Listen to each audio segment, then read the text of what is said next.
وحشتوني. يلا بقى نعمل مع بعض الاول مره عندي على القناه ميك اب العيون المدور. الميك اب ده انا جايبه لكم بكل التفاصيل اللي محدش هيقولها لي غيري علشان تطلعي الفينش ده.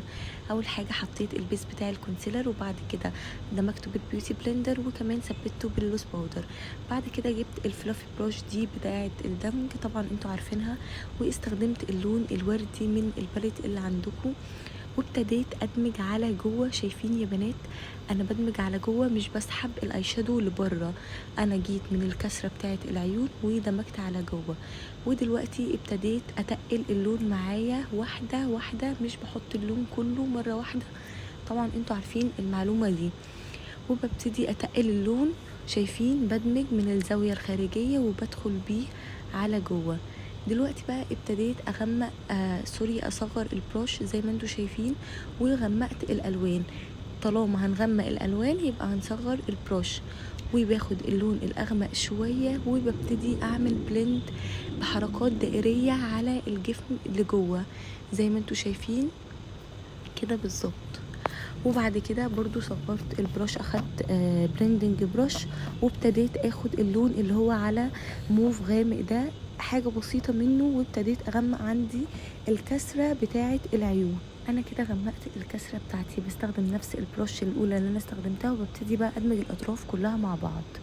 وبس كده بستخدم بقى بنسل بروش اللي هي بعمل بيها بلند تحت العيون، واخدت نقطة بسيطة من اللون الاسود، وهبتدي اعمل بيه زي هلال كده مدور من عند اول العيون زي ما انتوا شايفين.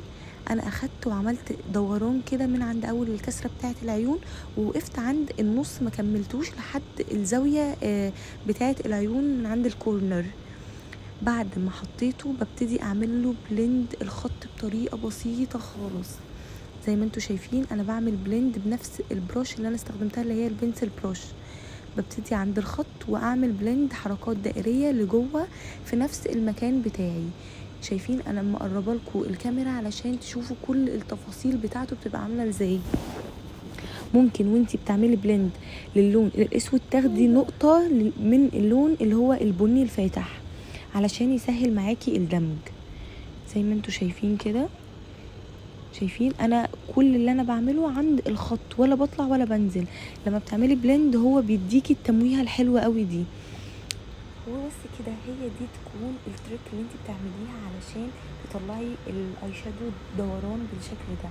وبتجيبي اي بروش عندك مسطحه ونقطه من الكونسيلر وتنضفي من جوه زي الكات كريز بالظبط، بس تنزلي الكونسيلر على الجفن المتحرك كله زي ما انتوا شايفين. وببتدي برضو اعيد تاني على الخط بعد ما نضفته بالكونسيلر. وتستخدمي بقى اي لون بيجمنت، انا استخدمت اللون الجولد ده من هدى بيوتي، وابتديت احطه كمان. لما بحطه بصوابعي بيديني بيجمنت وبيديني اللون اقوى بكتير، بيبقى بيجمنت قوي. يعني انا بحط الاول بالبروش، بعد كده بعيد عليه بصوابعي. شايفين البروش دي مسطحه برضو يا بنات، بتظبط لك البيجمنت الاي شادو اللي انت بتحطيه بيبقى شكله حلو. وتبتدي تعملي برضو بلند للاطراف كلها كده علشان الشغل يبقى نظيف. بنفس البنسل بروش هعمل خط رموش، وانا هخليه دوران مش هديله سحبه خالص علشان الاي شادو. وهنا اكون ركبت الرموش بتاعتي. وكمان ببتدي اخد اغمق لون البني على اسود. ابتديت الاول عملته زي كحل مموه جوه العيون، وابتديت اطلع بيه على الخط من بره، واخدت اللون الموف موهت بيه الاطراف.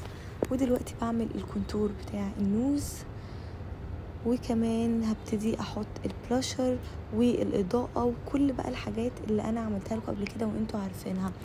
وبس كده، ده يكون الفاينل لوك. يا رب تكونوا استفدتوا من الفيديو واخدتوا معلومات تخليكم بروفيشنال اكتر في الميك اب. وهستنى تشاركوني رايكم تحت في الكومنت، وهتوحشوني قوي. استناكم في فيديو جديد، وبس كده، باي.